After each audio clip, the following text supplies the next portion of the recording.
Hey everyone, it's Nicholas Wilton at Art to Life. Thanks for being here.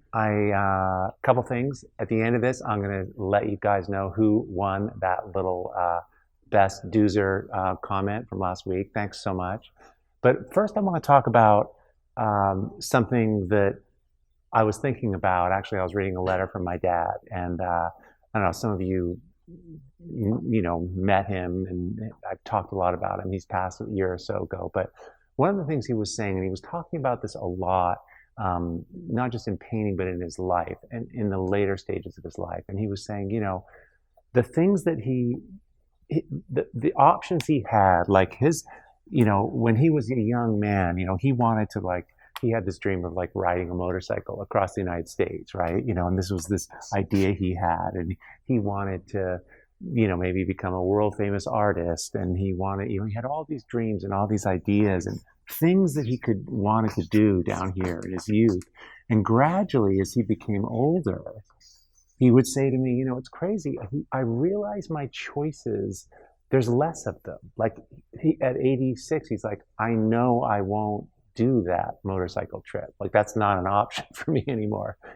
I know that I'm not going to, brew my own beer at this point, or all these things. And there's less and less. And he says, and it's kind of harsh, right? Because there's physical limitations, and then there's all, just the bandwidth we have to take on new things sometimes gets less.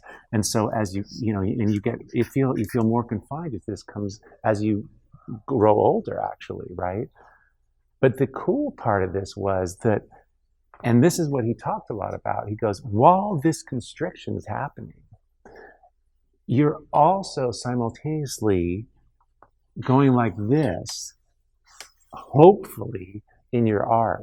When we're young, the range of possibilities of what maybe how we think about our work and we develop and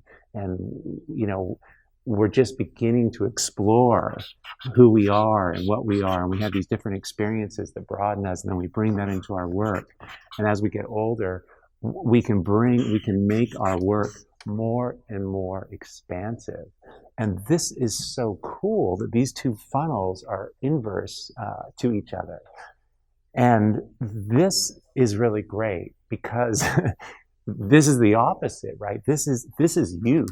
This is, as we get older, we want to become more open and have more possibilities for our art. That's the one area where we can shut this down and go the other way. And art making is actually the example that we can use for ourselves to teach ourselves that actually a lot of this is BS. A lot of this, we can do things that other people think are not available for us anymore. And art teaches us that, because we can do anything with our art, and it reinforces this idea. And I think that's just such a positive thing, that we're actually becoming more open and more youthful in a way, right? To what's available for us. The art teaches us what our limitations are and what they're not, and then that applies to our life.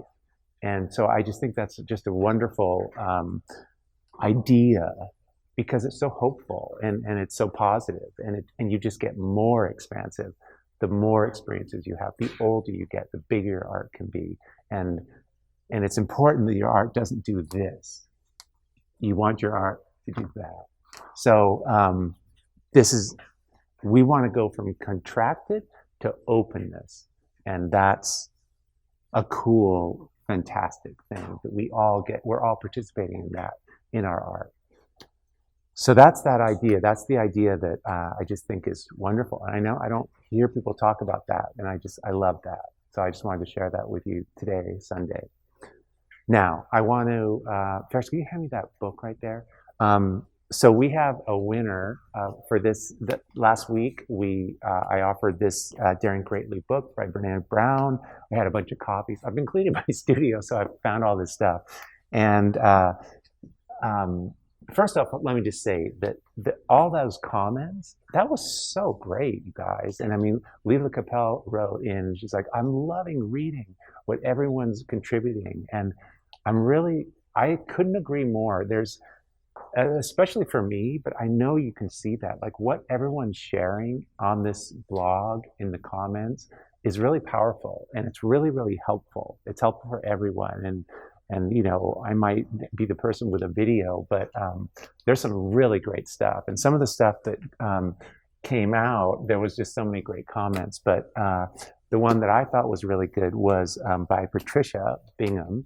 And she wrote, this is around, you know, kind of getting unstuck with her work. Sometimes I find a painting requires a huge pause in the dance, as though it needs to sit on the bench and catch its breath and wait for the right music, sometime for many weeks. Then it will wave to me as if to say, okay, I'm ready. Put your dancing shoes back on. We take up our dance again, and as if no time at all has passed. And maybe the music has changed and the choreography has changed. Sometimes I lead, and sometimes the painting leads, and sometimes we step on each other's toes. But the dance is always interesting, if not graceful. So I just love that. And her favorite animal was a tortoise. So I drew that in here. And so Patricia, if you can email us at info@arttolife.com, give us your address and we'll send this out.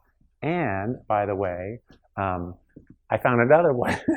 I found another book, and this one's going to go to Jean Beck. And she didn't list an animal, so she had some great things as well. I won't, you know, but Jean, if you want to reach out to us as well, let me know which animal, and I'll put an animal in here for you.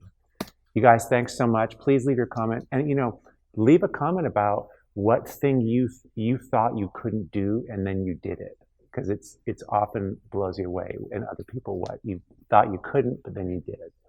Thanks so much. Okay.